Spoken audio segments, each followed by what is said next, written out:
And the UL power is very easy to start. All I have is a throttle and a key. That's it. Clear. Is this the 130? 118. You can hear me? Yeah, I can hear you loud and clear.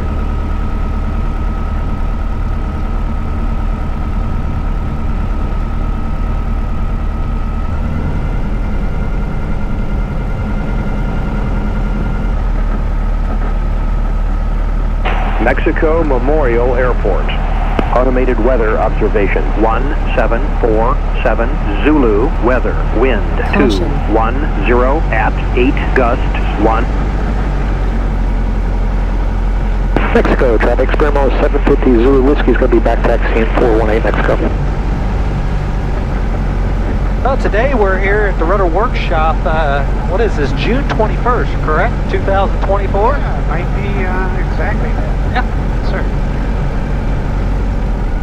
And we just had our lunch, had great pizza lunch, and Dennis, you've been working on the rudder for about 4 hours now. I'm enjoying it. It's a lot of fun. It's a really intuitive project. It's easy to, well, and I really appreciate how you guys are guiding us through it right there. Yeah. Answers the question. Well, what we'll do is we'll just do a normal takeoff. We're in the 750 Cruzer, and we'll do a normal takeoff, get out of the area, do some turns, slow flight, bring it into a power off stall, get the buffeting, and then let you fly it a little bit, and then maybe talk about the workshop, come in and do a nice landing. Sounds great. Maybe I'll move these. Yeah, right between your legs, there's a... I want to get a little... You can grab that if you'd like.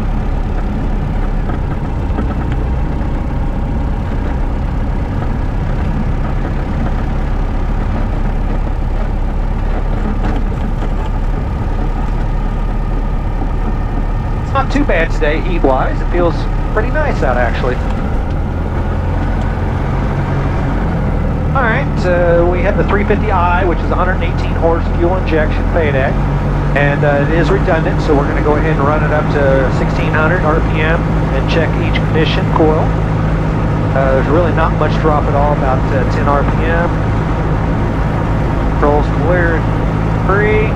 We got fuel selector is, it's got a left and right. I don't have both because it's returning about 25 gallons an hour from the tank that I'm using, so it has to return back to that tank, otherwise it would just overfill. So we've got right tank was, we have full, and the left tank is about half. Flaps here, flapper on. We'll go ahead and lower the flaps, check the control, good. And then what the flapperons help is slow flight. You know, got a lot of control in slow flight. On takeoff, I don't really use any flaps for takeoff. There's really not any need. Yeah, you might be able to take off an extra 10 or 15 feet if you need to, but... Are you ready? I'm ready. Alright, so what I like to do is have the stick back about 3/4 of a stick. Right now we have the center stick here. Most of the customers go with the center stick. And we have the dual stick, but I like the center stick. Yeah, I was considering a dual stick, but I think you get my way getting in and out. Correct. And then if you do have a heavy crosswind, it could be a factor. It depends on if you have a large passenger or something. Mexico traffic, Spermo 750 Zulu Whiskey is going to be departing runway 18. Will be south departure, local 5 Mexico. Alright, so what I like to do is I like to have the stick back about 3/4. Ease in the power. Get the nose to come up, and then I go forward with the stick just a little bit. And start easing in the rest of the power.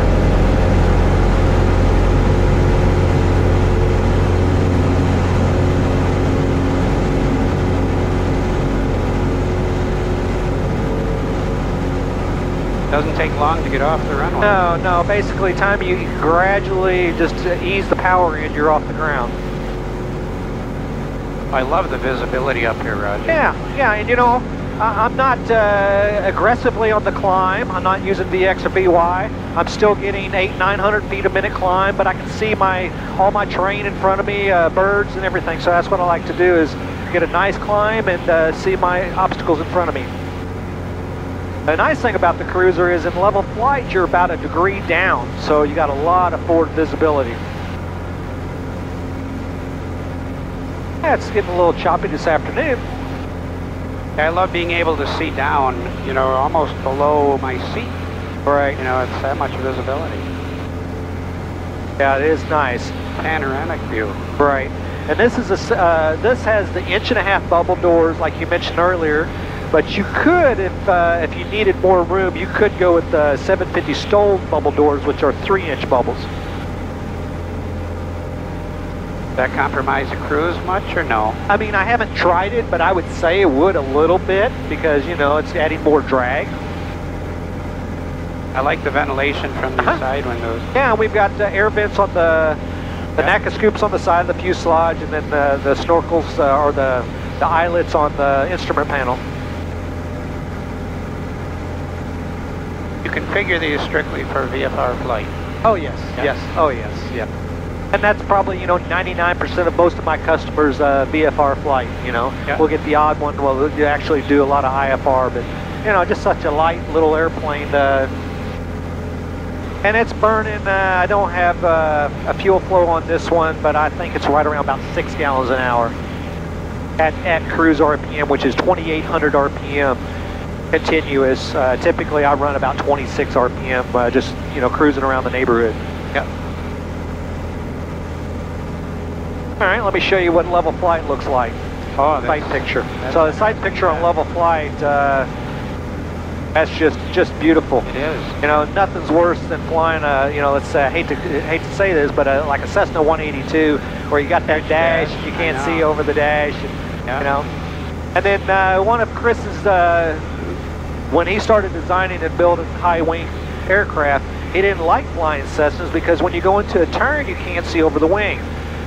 So you can see when we're going into a turn, you can see right over the wing. I can even look up and see that way. Yeah.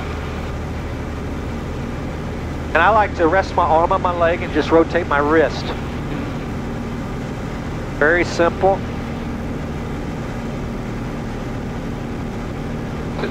So he did that by canting in the root of the wing. Correct. Yeah. And now I can see over the wing when I turn to the right.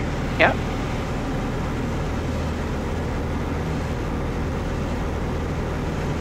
Yeah, that's always the awkward part, a clearing turn, and then you can do a steep turn, but you know, with this it gives you visibility even during the steep turn. Right.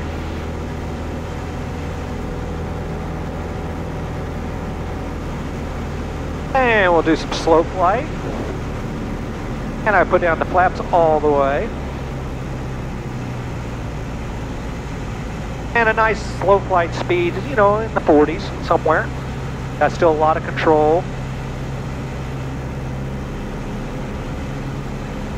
Or a lot of photo time. Yeah. When you're going this slow, you can see a lot. And we'll just get it in the slow flight and the power off stall, get a buffet, and then we'll recover. There it is right there. It wanted to go right there. Gives you all kinds of warning, and it's down in the 30s actually indicating. I like the center stick. It's not in your way. It's more natural. Your arm is right there. You know, you're a seasoned pilot. It's going to take you 15, 20 minutes. Go ahead and fly it. It's going to take you 10 or 15 minutes to really get familiar with it, and that's it. The rudder pedals are very light, very responsive. I know the aircraft that you're used to flying had the cast string nose wheel, correct? Yes. So this is a direct link to the rudder, so you have a lot of rudder authority in a heavy crosswind. Now we have the new puck system, which is a bunch of silicon discs instead of the bungee. The aileron and elevator, they're mass balanced, so it should feel pretty smooth. It does. So where is my center ball here? Right there. Right there. Yeah, the ball is a little bit small. That's one area on the Dynon I wish it was a little larger, especially if you're starting to learn to fly a new aircraft. You always want to see that ball. So do you prefer Dynon over? I like the Dynon. Yeah, we've had good results with it. Very easy installation, very easy to hook up.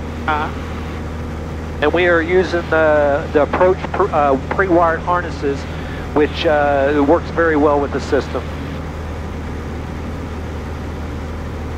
But I'm good. You can take it. Okay. Yeah, I think just I had never flown a stick until I had my plane. Right. I always had a steering wheel. And you get used to it in a hurry, so I'm sure Sure, I can sure. do that in a hurry. So let's talk a little bit about the rudder workshop. Warsaw traffic, Saratoga 82 Delta Foxtrot. I'm inbound 10 miles to your north for 18 Warsaw. So your experience, you built an RB10, so you've got a lot of great knowledge, building skills. How do you compare building the Zenith rudder now? You know, is it pretty simple compared? I mean, definitely the Zenith rudder is a lot simpler than a solid riveted airplane for sure. But do you think, you know, having your experience helped you, or you think the first-time builder can jump into a Zenith? Oh, much easier than the 10. Yeah.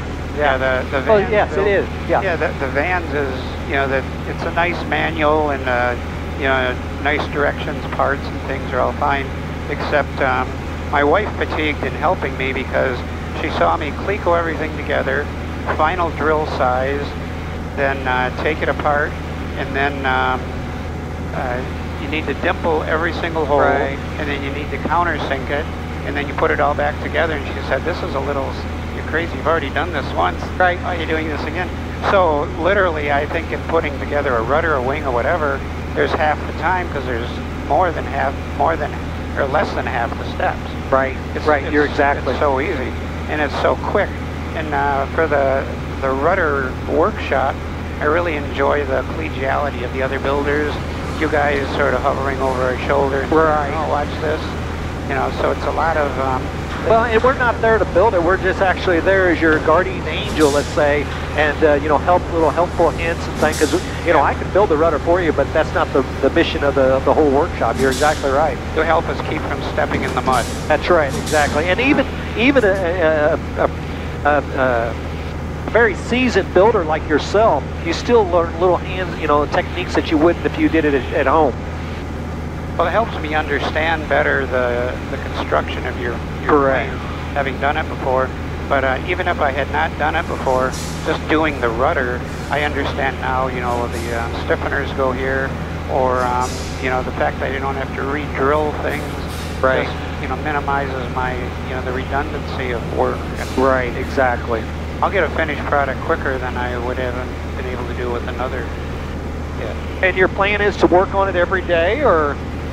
You know, I suspect I will. You know, and everyone's got their own build style and tolerances of their spouse or their significant other. But it really helps to have the project near your main house. Right. I mean, if you have to drive a ways to do it. And the nice thing about your... Traffic, Saratoga 82 Delta Foxtrot on a 6-mile final for 18. Touch and go, Warsaw. I can do it in stages, and, you know, it's... Right. Yeah, so I'll probably work on it every day. Well, good. Okay, well, I think it's time we better head back to the Zenith factory, and so you can finish up building that rudder. I really enjoy your office staff too, Roger. Oh, yes, I mean, they're great ladies. Yeah. You got Joyce and Caitlin, and you know, we're all a team, and we have fun what we do, and we enjoy it. And the customers make it that way, not us making it. They make it like that. Maybe we feed off each other. Yep, exactly. Because it's rare that I have to leave a message. Someone usually answers. An email is answered within 24 hours or 1 hour. You know, it's just a very responsive service. Good. Well, I'm glad you feel that way. So, well, we'll line up, get situated, end up entering a left downwind for 18, and do a nice short landing on 18. Yeah, it looks like they're showing a little bit of rain out there to the northwest. No factor, it's just, yeah. Mexico, traffic, Sparrow 750 Zulu Whiskey is 1.5 miles. He's going to enter a left downwind for 18, Mexico. Traffic, cap 2330 is 10 miles north. Proceed for a 45 downwind, runway 18, Mexico. Let's get a picture of you now. There we go. Get that Zenith grin. There you go. Need something other than a grin.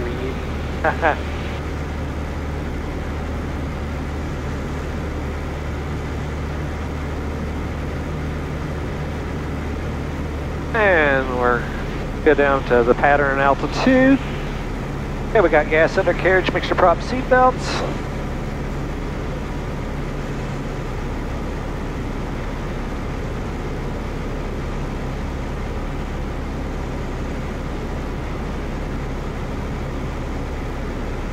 So did we take off 1836 or? We did. We yes. did. So is there a 624 here also? There is. Is yes. it asphalt or gravel or grass? No, they're concrete on 2406 and then asphalt 1836. Okay. All right, so beam the numbers, bring back power, get it in the white arc, add a little bit of flaps. And start my descent.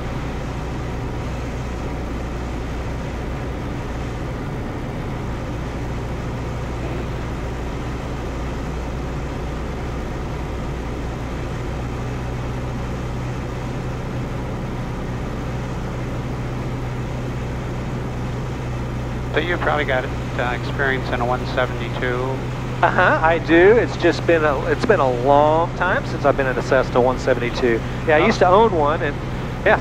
How's it compare to this? Oh, no comparison.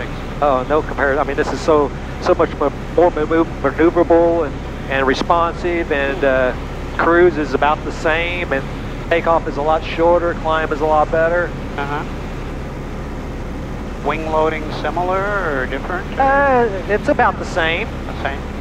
Even on a bumpy day, you just bring back power just a little bit, and it really the bumps go away. I noticed as you're slowing down here, it's different. Right. Different altitude, but still over similar terrain. Not too many days I said I just wouldn't take it up. Mexico traffic, Sprimo 750 Zulu Whiskey is turning final 18 Mexico. Oh, it looks like 624 is a little longer run. It is. It's 5,500. We're 3,600. There's a military base in Michigan called K.A. Sawyer. Okay. 150 foot wide runway. Oh yeah. Such a weird sensation. Yeah, it is. I used to go up to Whiteman Air Force Base for their air show, and I don't know. It's wide, very, very wide, and it's weird landing on it. I mean, your depth perception, and all that is just. Am I down yet? Oh, geez, I'm down. I know. It's also pancake in. Yeah. All right, we're short final 18. Check for traffic. I don't see anything. And we're getting a little lift thermals off those buildings there. Power's all the way back. No power. No power. And what's your landing? 57? Oh yeah, I like it in the 50s. You'll slow it down. And then when the nose starts coming up, it'll bleed it off very nicely. I always add just a little bit. Control that sink rate. Got to keep in a little power. Yeah, because it's hot and humid and.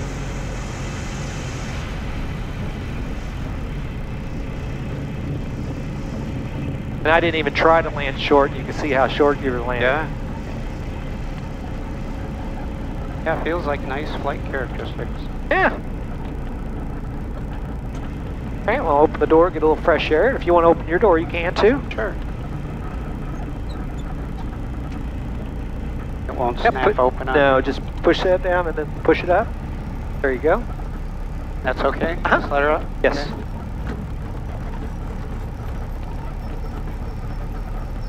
So to fly without the door, you'd pull out the pin for the... Exactly. You don't have to do any modification. No modifications at all. We've even experienced pull the pin, put the doors in the back baggage area, right? Put a blanket and then go flying that way. That's cute. Yeah. But, flying without the doors, any aircraft without doors, it wears you out after about 30, 40 minutes. I can see that on the ground. So the bubble door on the stall, is it part of the finish kit? It is part of the finishing kit. So what I ordered, what I've got taking home as far as I know, is firewall back.